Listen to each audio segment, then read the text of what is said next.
Apa urusannya dengan Dewan Keamanan PBB terkait dengan penetapan status oleh pemerintah pusat?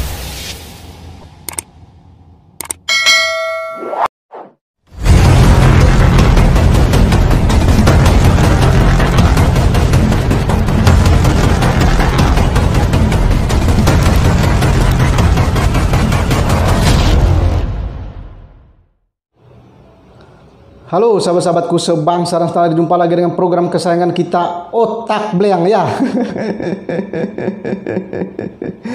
Ya, Otak Bleang masih mendalami terkait dengan permintaan ya atau saran yang disampaikan oleh Gubernur Papua, Pak Lukas NMB, terkait dengan penetapan status kelompok kriminal bersenjata atau KKB menjadi teroris oleh pemerintah pusat. Ini mengandung pertanyaan-pertanyaan penting bagi Gubernur Papua ini.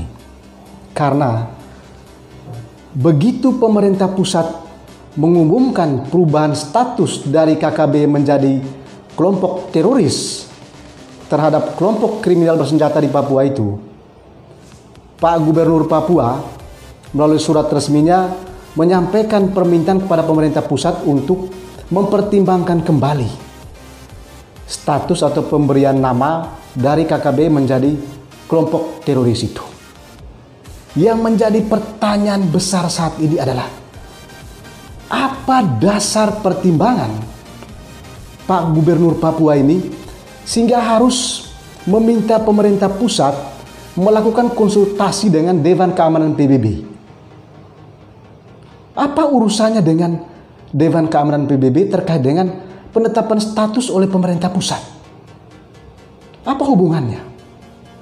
Setelah Otak Bleang mencari tahu, nampaknya tidak ada hubungan sama sekalinya antara penetapan status oleh pemerintah pusat dari KKB menjadi kelompok teroris itu dengan Dewan Keamanan PBB. Sehingga Otak Bleang nggak tahu apa motif utama dari Gubernur Papua ini sehingga harus meminta pemerintah pusat konsultasi dengan Dewan Keamanan PBB. Ini pertanyaan yang sangat penting. Bukan hanya bagi masyarakat Papua, tapi juga untuk seluruh masyarakat bangsa Indonesia ini. Kira-kira apa motivasinya? Iya, setelah Otak Bleang mengkaji usulan-usulan yang disampaikan oleh pemerintah Papua itu kepada pemerintah pusat, Otak Bleang lalu membuat suatu analisa ya. Jangan-jangan ini bagian daripada upaya Gubernur Papua untuk menggiring ini ke PBB. Ada semacam upaya dari pemerintah Papua, dalam hal ini Gubernur Papua ya, Pak Lukas ini menggiring persoalan ini ke wilayah internasional, khususnya ke Dewan Keamanan PBB. Dia ingin ya, ini dugaan saya ya, ingin supaya KKB itu diakui oleh Dewan Keamanan PBB.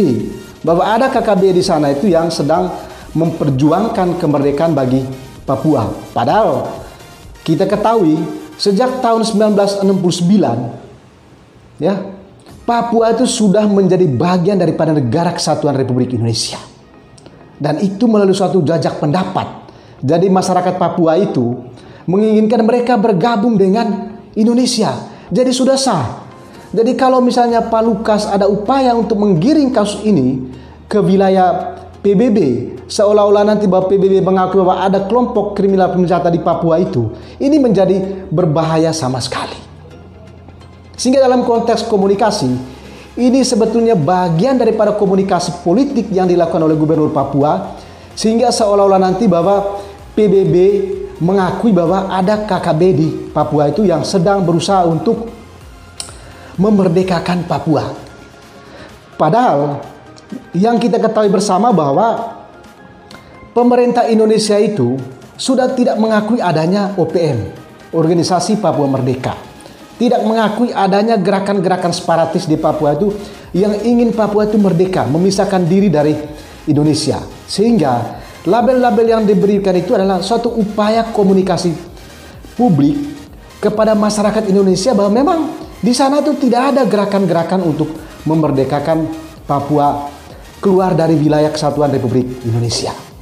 Sehingga sangat disayangkan sama sekali ya Pak Gubernur Papua menyampaikan usulan-usulan, apalagi tadi itu berusaha untuk meminta pemerintah pusat melakukan komunikasi dengan Dewan Keamanan PBB. Ini sesuatu yang sangat tidak masuk akal. Sehingga tidak salah kalau otak beliau mengatakan bahwa ini sebetulnya upaya dari Pak Gubernur Papua menggiring kasus ini ke wilayah internasional, khususnya ke Dewan Keamanan PBB. Ya, kita berdoa saja semoga Pak Gubernur Papua ini tidak berada di balik kelompok KKB itu. Karena itu tadi, bahwa setiap komunikasi-komunikasi politik dari para pejabat, baik itu pejabat di pusat maupun juga di daerah itu sebetulnya suatu pesan ya, suatu narasi yang ingin membangkitkan semangat orang lain. Jangan sampai ya, dugaan saya jangan sampai pernyataan-pernyataan yang disampaikan oleh Pak Gubernur Papua ini supaya didengar juga oleh kelompok kriminal bersenjata yang saat ini pemerintah pusat telah mengubah namanya menjadi kelompok teroris. Kita patut memberi apresiasi kepada pemerintah pusat yang telah mengubah nama KKB menjadi kelompok teroris, sehingga semua pihak bisa terlibat untuk memburu dan mengejar serta membasmi ya pihak-pihak yang mengganggu stabilitas, yang mengganggu keamanan, apalagi merusak negara kesatuan Republik Indonesia.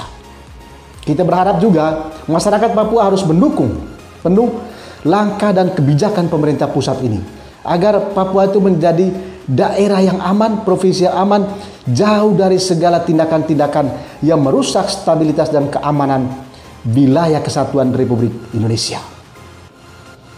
Saya berharap juga Pak Gubernur kalau bisa untuk menarik seluruh permintaan-permintaannya itu. Ini bisa memicu perdebatan di ruang publik. Karena tidak ada alasan bagi Pak Gubernur Papua untuk meminta pemerintah pusat melakukan komunikasi dengan Dewan Keamanan PBB. Kita berharap juga pemerintah pusat tidak boleh diintervensi oleh siapapun. Permintaan Gubernur Papua untuk berkomunikasi dengan Dewan Keamanan PBB itu bagian daripada upayanya untuk menarik kasus ini ke dunia internasional. Sehingga dengan demikian nanti bahwa ada pengakuan dari dunia internasional, khususnya Dewan Keamanan PBB, bahwa ternyata ada gerakan separatis di Papua itu untuk memerdekakan Papua. Padahal pemerintah Indonesia dan masyarakat Indonesia pada umumnya ya tidak menghendaki hal itu terjadi. Oke, ini yang ingin Otak Beliau sampaikan kepada sahabat-sahabatku sebangsa dan setanah air. Semoga Pak Gubernur Papua, Pak Lukas, segera menarik kembali atas seluruh usulan-usulan itu, jangan sampai mengandung perdebatan di tengah masyarakat Indonesia. Sampai jumpa di program Otak Blank kali berikutnya. Jangan lupa salam kebangsaan ya, salam Pancasila ya, salam Bhinneka Tunggal Ika dan salam Otak Blank ya.